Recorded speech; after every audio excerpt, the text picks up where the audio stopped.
तो मशहूर कवि कुमार विश्वास इन दिनों खूब चर्चा में है। सोनाक्षी सिन्हा पर परोक्ष तौर पर की गई टिप्पणी कि रामायण घर का नाम रखने से कुछ नहीं हो जाता, श्री लक्ष्मी को कोई और ले जाता है, उन्होंने एक बार फिर यही बात दोहराई कि रामायण पढ़ो। लेकिन इस बार मिसाल बदल दी और मिसाल अपने ऊपर ले लिया। लखनऊ में क्या कहा कुमार विश्वास ने इशारों में, रामायण पढ़ने की वजह क्या है, यह हम समझेंगे और यह भी दिखाएंगे कि आखिर सोनाक्षी सिन्हा और शत्रुघ्न सिन्हा पर की गई उनकी टिप्पणी इतनी वायरल क्यों हुई थी। यह भी जानिए कि वीके सिंह पूर्व सांसद और पूर्व सेनाध्यक्ष को अब मिजोरम का राज्यपाल बना दिया गया है। आखिर वनवास खत्म होने के पीछे की वजह क्या है, और आखिर में ले चलेंगे संभल, जहां पर एक बार फिर वहां के अधिकारियों ने एएसआई के से संरक्षित जो महल है फिरोज शाह का, उसके अतिक्रमण को हटवाया है। इसके अलावा एक यूट्यूबर के साथ क्या हुआ यह भी दिखाएंगे। ये खबरें आज का यूपी में। नमस्कार, मैं हूं कुमार अभिषेक, आप देख रहे हैं यूपी तक। हम हाजिर अपना न्यूज शो आज का यूपी लेकर।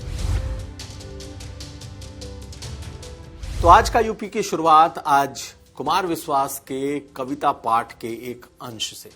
जी हां, एक कविता पाठ का अंश चंद दिन पहले वायरल हुआ था, जिसमें उनके निशाने पर थे शत्रुघ्न सिन्हा और उनकी बेटी सोनाक्षी सिन्हा।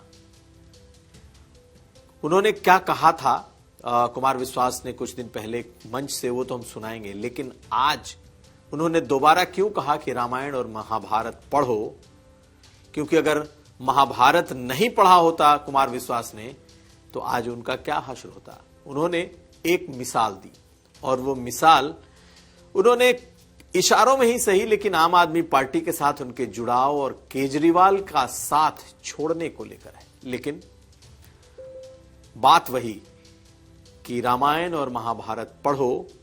मैंने महाभारत पढ़ा तो मैंने वो रथ छोड़ दी, नहीं छोड़ता तो शायद कर्ण की तरह मारा जाता। लखनऊ में अटल बिहारी वाजपेयी की जन्मदिन की पूर्व संध्या पर आयोजित एक काव्य पाठ के दौरान कुमार विश्वास ने कहा क्या था, और मंच पर जब वो इस बात को दोहरा रहे थे, यानी इस टिप्पणी को कर रहे थे कि रामायण और महाभारत पढ़ो, तो राजनाथ सिंह और मुख्यमंत्री योगी आदित्यनाथ दोनों मुस्कुरा रहे थे। लेकिन इसे एक सफाई के तौर पर देखा जा रहा है कि उन्होंने एक एक्सप्लेनेशन दी है। कुमार विश्वास की दरअसल आलोचना, चौतरफा आलोचना पिछले कुछ दिनों से चल रही है। जब किसी एक और मंच पर उन्होंने एक टिप्पणी कर दी थी और उन्होंने टिप्पणी करते हुए ये कहा था कि घर का नाम रामायण रखने से कुछ नहीं होता, आपकी श्री लक्ष्मी को कोई और ले जाएगा अगर उसने रामायण के सार को नहीं समझा है, या परिवार ने रामायण और महाभारत के संस्कार को अपने बच्चों में नहीं दिया है। और निशाने पर थे शत्रुघ्न सिन्हा, क्योंकि जो मिसाल कुमार विश्वास ने दी थी वो सोनाक्षी सिन्हा के शादी की थी। वजह इसलिए क्योंकि शत्रुघ्न सिन्हा के भाइयों का नाम राम, लक्ष्मण, भरत, शत्रुघ्न है, बेटे का नाम लव और कुश है, और शत्रुघ्न सिन्हा के घर का नाम रामायण है। दरअसल कुमार विश्वास चारों तरफ से अपने पहले बयान के बाद घिर चुके थे। लगातार लोगों ने उनकी आलोचना की कि आखिर किसी के निजी मामले को इस तरीके से सार्वजनिक मंच से वो कैसे उछाल सकते हैं। बेशक सोनाक्षी सिन्हा ने गैर मजहब में शादी की, लेकिन यह कोई अनयूजुअल नहीं है। उसको उन्होंने मंच से यह कह दिया कि अगर संस्कार दिया होता परिवार ने तो आज उनके श्री लक्ष्मी को कोई और नहीं ले जाता। इसने सोशल मीडिया पर उनकी जमकर आलोचना की, बखिया उधेड़ी, और इसी के एक्सप्लेनेशन में, या यूं कहें इसी की सफाई में, उन्होंने खुद की मिसाल पेश की कि आखिर कैसे वो वक्त रहते केजरीवाल के रथ से भाग लिए, नहीं तो आज कर्ण की तरह मारे जाते अगर उन्होंने महाभारत को न पढ़ा होता या उसके सार को संस्कार के तौर पर ग्रहण न किया होता। खैर, इस पर भी कंट्रोवर्सी हो सकती है। अब देखना यह है कि क्या ये मुद्दे पर भी आगे आलोचना ही उन्हें झेलनी होगी या फिर ये एपिसोड अब बंद हो जाएगा। लेकिन जिस तरीके से जिन बातों के लिए कुमार विश्वास जाने जाते हैं, लगता है वो रामायण पढ़ने, रामायण और महाभारत को बच्चों तक पहुंचाने के अपने मिशन से रुकने वाले नहीं हैं। वो लगातार ऐसी बातें करेंगे और उसके साथ उनका पॉलिटिकल सटायर भी दिखाई देगा। अब अगली खबर। तो बीती शाम केंद्र सरकार ने कई राज्यपालों की नियुक्ति की, लेकिन एक नाम उसमें ऐसा है जिसने उत्तर प्रदेश की सियासत में थोड़ी गर्माहट जरूर लाती है। जी हां, यह नाम है वीके सिंह का। वीके सिंह पूर्व सेनाध्यक्ष, गाजियाबाद से सांसद और पिछली मोदी सरकार में मंत्री रह चुके हैं।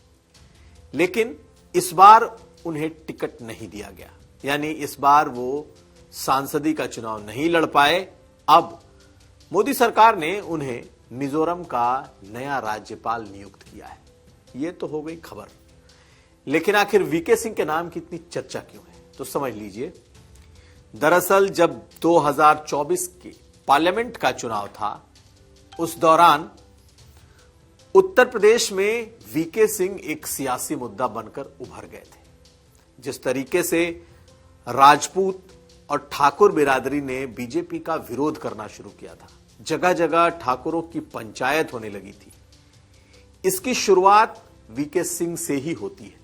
जब वीके सिंह का टिकट कटा, उसके बाद ठाकुरों में और खासकर राजपूतों का एक वर्ग नाराज हो गया और जिस तरीके से पंचायतों की शुरुआत की गई, उसमें यह माना गया कि 2024 में उत्तर प्रदेश में केंद्र की सरकार यानी बीजेपी सरकार, या यूं कहें बीजेपी केंद्र का जो नेतृत्व है या फिर बीजेपी का जो शीर्ष नेतृत्व है, वो नए प्रयोग कर रहा है और ठाकुरों और राजपूतों को किनारे लगाने की कोशिश कर रहा है, और जिसका अच्छा खासा नुकसान उस चुनाव में देखने को भी मिला। 62 सीट से घटकर बीजेपी 33 सीट पर आ गई और यह कहा गया कि जिस मुहिम की शुरुआत ठाकुरों ने की थी, यह उसी का नतीजा है कि बीजेपी को 2024 के पार्लियामेंट के चुनाव में पराजय का मुंह देखना पड़ा। लेकिन आखिर उसके कोर में क्या था? उसके कोर में एक बड़ा मुद्दा वीके सिंह को टिकट न देना भी था, और इसकी बात खुलकर वो बिरादरी, वो ठाकुर समाज करता रहा। लेकिन अब मोदी सरकार ने एक तरीके से वीके सिंह की नियुक्ति करके कहीं ना कहीं उस बिरादरी के जख्मों पर मरहम लगाने की भी कोशिश के तौर पर इसे देखा जा रहा है।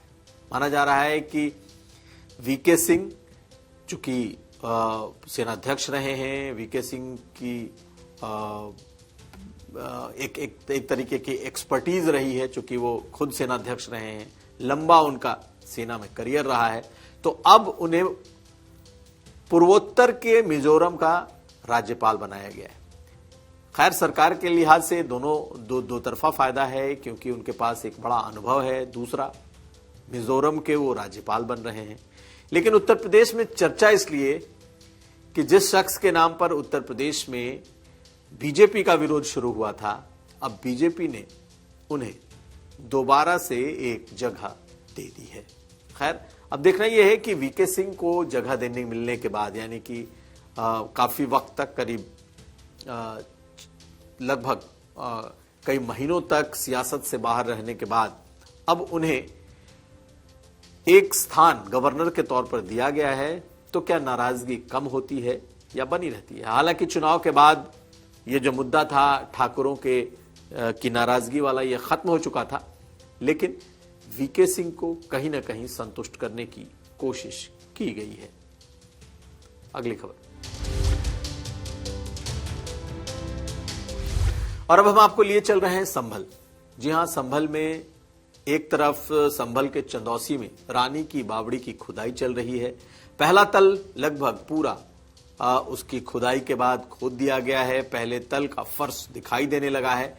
दूसरी तरफ संभल में फिरोज शाह का जो महल था, आज डीएम, एसपी, एसडीएम और पूरा प्रशासन वहां पहुंचा। और फिरोज शाह के महल को, जो कि एएसआई से संरक्षित एक स्मारक है, हालांकि बहुत ही जीर्ण शीर्ण अवस्था में है, उसमें भी अतिक्रमण की कोशिश की गई थी और आज अधिकारियों के सामने ही उस महल से अतिक्रमण को हटाया गया है। पुरानी ईंटों से बने, लाहौरी ईंटों से बने, हालांकि ये परिसर, ये फिरोज शाह का ये जो महल है, ये बिल्कुल जीर्ण हालत में है, लेकिन उसमें नई ईंटें लगा करके कुछ लोगों ने उस पर अतिक्रमण करने की कोशिश की थी। आज बकायदा उसे ध्वस्त किया गया, गिराया गया। आप देखिए इन तस्वीरों में आपको अंदाजा लग जाएगा कि किस तरीके से संभल में एक तरीके से मुहिम चल रही है। सिर्फ मंदिरों को ही ढूंढने की नहीं है, बल्कि बावड़ी हो, महल हो, एएसआई संरक्षित इमारतें हो, प्रशासन की नजर है कि कहीं भी एक भी एएसआई से संरक्षित या कोई मंदिर किसी के कब्जे में नहीं होना चाहिए। देखिए इन तस्वीरों को अंदाजा लग जाएगा कि संभल में क्या चल रहा है। लेकिन हम आपको इसके साथ साथ एक और चीज दिखा रहे हैं, एक यूट्यूबर का हश्र। जी हां, संभल का ही ये यूट्यूबर है जिसके बारे में कहा जा रहा था कि वो जबरन फेक तरीके से वो एक इंटरव्यू लेने की कोशिश कर रहा था और गलत बातें बोलकर, दबाव बनाकर वो किस तरीके से वहां के प्रशासन पर अपना दबाव बनाना चाह रहा था, उसके बाद उसका हश्र क्या हुआ, देखिए इन तस्वीरों। वायरल होने की टाइम मेरा यूट्यूब चैनल है, फेमस होने की टाइम क्या नाम अपने गलती, बहुत बड़ी गलती हो गई सर मुझसे। तो ये था आज का यूपी। हम कल फिर हाजिर होंगे। आप हमें दीजिए इजाजत और देखते रहिए यूपी तक।